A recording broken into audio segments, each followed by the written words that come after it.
Le monde de l'art moderne alternatif peut sembler un labyrinthe complexe qui déroute totalement le spectateur. Il a la capacité de susciter beaucoup plus de questions que de réponses, la principale question étant pourquoi. Pourquoi cela se produit-il? Pourquoi cela a-t-il été créé et pourquoi cela a-t-il été fait? Aujourd'hui, nous allons découvrir un artiste qui vous poussera sûrement à vous poser ces questions. Un artiste qui faisait des choses qui laissaient son public perplexe. Voici l'histoire d'un homme nommé Taksin Hayes, également connu sous le nom de Sam. C'est un homme qui a créé certaines des œuvres d'art les plus torturantes et épuisantes mentalement que vous verrez depuis des années. Sam est né dans le sud de Taïwan le 31 décembre 1950 et était l'aîné de 15 enfants. Bien qu'il ait été un lecteur assidu et qu'il ait aimé étudier les œuvres de philosophes et de journalistes, il ne s'intéressait pas beaucoup au côté académique des choses et a quitté le lycée à l'âge de 17 ans. À cette époque, il consacrait sa vie à l'art en étudiant différents créateurs et en expérimentant avec quelques peintures. Mais après avoir terminé ses 3 années de service militaire obligatoire, il est passé de la peinture à la création d'œuvres d'art physiques et de performance, quelque chose qu'il appelait simplement des actions. Sa première œuvre dans ce style, 1973. Il s'agissait de sauter d'un bâtiment de 2 étages, haut de 4,5 mètres, à Taïwan. Il s'est fracturé les 2 chevilles à l'atterrissage et n'a guère expliqué les raisons de son geste. Ce caractère vague et ambigu que possédait cette œuvre est quelque chose que nous allions voir pendant des années. Presque tout ce qu'il crée manque d'explication, de sous-texte et de direction. Ce n'est pas toujours aussi dramatique que de sauter d'un immeuble, mais cela soulève presque toujours beaucoup de questions, et il n'a jamais été du genre à nous donner des réponses. Tenter ces cascades et actions à Taïwan dans les années 1970 n'était pas chose facile. Il s'est retrouvé confronté à de nombreux obstacles à cause de la nature conservatrice de son pays, alors il a cherché sa libération artistique ailleurs, en particulier à New York. Il a choisi une voie très peu conventionnelle pour y arriver. Formé marin au début des années 1970, il rejoint en 1974 une plateforme pétrolière partant vers les États-Unis.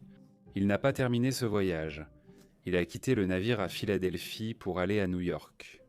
Il a fait cela avec très peu d'argent, sans visa et probablement sans pièce d'identité.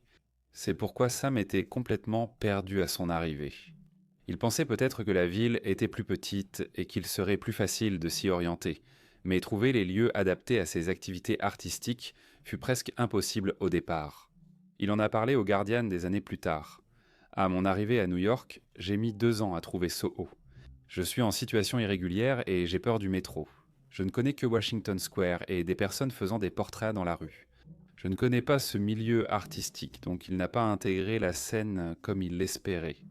Il a travaillé comme serveur, plongeur et homme de ménage plusieurs années, puis a débuté sa première performance artistique en Amérique en 1978, 4 ans après son arrivée à New York. C'était la première des 5 œuvres annuelles qu'il a créées entre 1978 et 1986. Elles sont toutes fascinantes et méritent d'être évoquées, nous allons donc les passer en revue. Croyez-moi, certaines de ces œuvres sont vraiment époustouflantes. Le 29 septembre 1978, Sam s'est enfermé dans une petite cage en bois de fortune qui ne contenait qu'une bassine, un seau et un petit lit. Il a promis de rester 1 an dans cette cage, sans parler, lire, écrire, ni consommer de médias. Un ami venait 1 fois par jour pour enlever ses déchets, lui apporter de la nourriture et lui donner des vêtements, mais ne lui adresser la parole d'aucune manière. Son ami prenait également une photo de lui chaque jour pour documenter ce processus, et un avocat nommé Robert Perjanski en était témoin et a authentifié la procédure. Avant la performance, Sam a écrit à plusieurs journalistes et artistes pour leur parler de ce qu'il faisait. Cela a conduit à plusieurs séances de visites ouvertes, où des membres du public vinrent à la cage 1 ou 2 fois par mois pour voir la performance. À part cela, cependant, la performance n'a pas vraiment fait sensation sur la scène artistique de New York, à l'exception de quelques petits articles. Pourtant, Sam n'était pas découragé. En fait, il était prêt à poursuivre ses performances et même à les porter à un niveau encore plus intense. Entre le 11 avril 1980 et le 11 avril 1981, Sam a accompli l'une de ses performances les plus éprouvantes. Il a poinçonné une carte à chaque heure toute l'année. Il a aussi pris une photo près de l'horloge de la machine et s'est rasé la tête au début, laissant ses cheveux pousser pendant la performance pour montrer le temps écoulé. Bien que le concept soit simple, Le réaliser est un cauchemar et cela l'a privé de sommeil. Il ne pouvait rien faire car après avoir pointé, il devait se préparer à recommencer 1 heure plus tard. Même la minute nécessaire pour pointer, installer son appareil photo et enfiler sa veste était sans doute un cauchemar, car cela empiétait sur son seul vrai temps. À la fin de ce projet, il a créé une vidéo de 6 minutes montrant un time-lapse de chaque photo prise, et même s'il a raté l'heure exacte à quelques occasions, la vidéo contenait au total plus de 8600 photos. On voit ses cheveux pousser, son expression faciale devenir progressivement plus abattue, et surtout, on voit un homme qui a sacrifié 1 année de sa vie en seulement quelques minutes. Tout ce qu'il aurait pu faire durant cette année a été remplacé par cette horloge. Socialiser, créer, discuter, même dormir, ont été remplacés par une simple horloge. Il devait être là chaque heure, sans exception. Mon œuvre a été jouée pendant 1 an, de 1980 à 1995. J'ai frappé tango à chaque heure pile. 24 heures. Et le processus dure toute 1 année.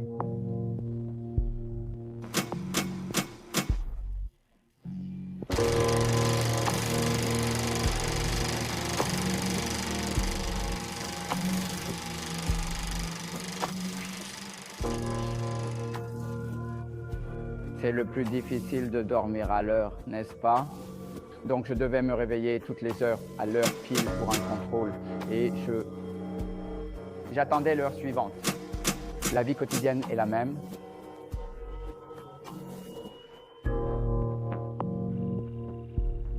Honnêtement, ce concept est effrayant et j'imagine la fatigue mentale qu'un tel manque de sommeil et cette monotonie peuvent causer.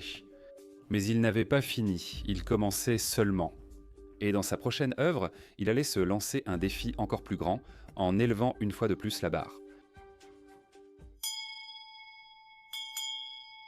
Du 26 septembre 1981 au 26 septembre 1982, Sam s'est juré de rester entièrement dehors dans la ville de New York pendant toute 1 année. Il ne pouvait donc entrer dans aucun bâtiment, sous aucune forme. Cela signifiait aussi qu'il ne pouvait entrer ni dans des véhicules, ni dans des tentes.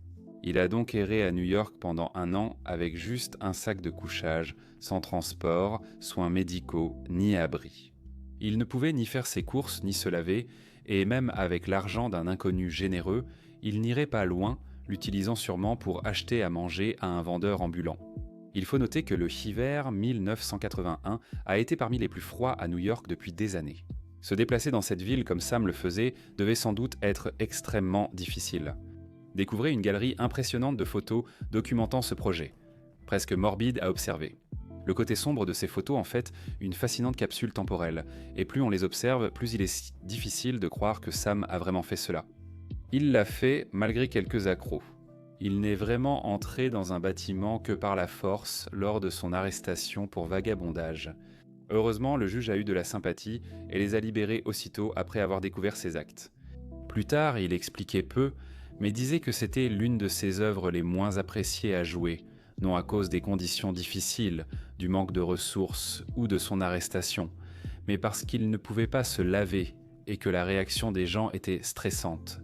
Je suppose qu'il aurait pu nous donner des commentaires assez fascinants autour de cette performance. Il a sûrement tiré de cette œuvre de nombreuses perspectives, mais cela paraît être sa seule véritable réflexion, montrant encore combien il laisse place à l'interprétation. Cela restait une œuvre fascinante, et la suivante ne l'était pas moins. La performance de la corde s'est déroulée du 4 juillet 1983 au 4 juillet 1984, et c'était sa seule œuvre annuelle impliquant directement une autre personne. Cette personne était Linda Montano, une autre artiste de performance de New York. Le duo s'est lié par une corde de 2,40 mètres jurant de rester attachés 1 an entier. Ils ont également juré que, où qu'ils soient, ils resteraient dans la même pièce, sans jamais vraiment se séparer l'un de l'autre. Enfin, ils ont déclaré qu'ils ne se toucheraient pas pendant toute la durée de l'œuvre. Étonnamment, Sam nous a effectivement donné une explication. Il a déclaré vouloir créer une œuvre sur la lutte entre les êtres humains et leurs rapports mutuels. Nous ne pouvons pas entrer dans la vie seuls, sans les autres, mais nous sommes ensemble, alors nous devenons la cage les uns des autres.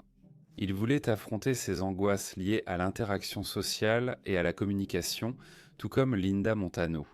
Malgré de nombreuses courbes disputes, Ils ont aussi beaucoup discuté, et à la fin, un lien très fort s'est créé entre eux. Sa dernière performance annuelle semblait la moins éprouvante, mais j'imagine que pour lui, ce n'était pas facile. Du 1er juillet 1985 au 1er juillet 1986, Sam a juré de ne pas créer ni pratiquer d'art sous aucune forme. Il ne parlerait ni ne consommerait d'art, ni ne visiterait musée ou galerie. Pour quelqu'un qui avait déjà côtoyé des artistes et rejoignait enfin un cercle partageant sa passion, c'était sûrement un exploit. Pour des raisons évidentes, cette non-performance n'a pas été documentée et, fait intéressant, elle annonçait son œuvre suivante, totalement opposée. En 1986, après avoir achevé ses 5 œuvres annuelles, il décida de s'engager dans un projet plus long. Le soir du Nouvel An 1986, pour ses 36 ans, Te-Ching Hsieh annonça qu'il réaliserait en continu diverses œuvres d'art jusqu'à la fin du siècle. Cette aventure de 13 ans s'achèverait le soir du Nouvel An 1999 sans que personne ne voie ses créations. Par la suite, il garderait ses œuvres privées et, dès le 1er janvier 2000, cesserait définitivement de créer de l'art. À cette date, il nous a laissé un dernier message qui disait simplement « Je me suis maintenu en vie. J'ai vécu le 31 décembre 1999, c'est tout. Rien de ce sur quoi il a travaillé ne serait jamais publié. Et à ce jour, 22 ans après cette déclaration, il a tenu parole et s'est retiré du monde de l'art. Sacha a cessé de créer de l'art il y a 20 ans, plus de 40 ans après avoir débuté la première de ses 5 œuvres annuelles. Ses œuvres ultérieures sont restées sous clé et invisibles, mais ses premières performances, documentées, ont gagné en notoriété avec le temps. De nombreux artistes de performance l'ont cité comme une inspiration majeure, et dans les années 2000 longtemps après la fin de ses performances, celles-ci ont enfin gagné en notoriété et ont attiré l'attention. Après de nombreux articles, réflexions et éloges, il a commencé à participer à diverses expositions de son travail. Beaucoup de journalistes ont tenté de résumer son travail. Ils disent que cela traite de la guerre, de la pauvreté, de la politique, de l'existentialisme, du nihilisme, de la cupidité, du sans-abrisme, du capitalisme et d'autres idées. Selon lui, son travail se résume surtout au temps. Lorsque vous consultez son site web, la première chose que vous verrez est une citation directe de l'homme lui-même qui dit simplement « La vie est une peine de prison à perpétuité. La vie, c'est le temps qui passe et la pensée libre. Sa jeunesse en est le reflet. » Il a quitté le lycée, a passé des années dans l'armée par obligation, puis a mis longtemps à trouver sa place à New York. À tout ce point de vue, il avait perdu beaucoup de temps, et ses premiers travaux exprimaient en cela en détail. Il affirmait que son travail ne résultait pas d'un désir de souffrir, même si cela pouvait arriver. Et en réalité, il ne reste qu'une seule chose, l'horloge qui continue de tourner, une horloge qui continuera d'être pointée longtemps après son départ.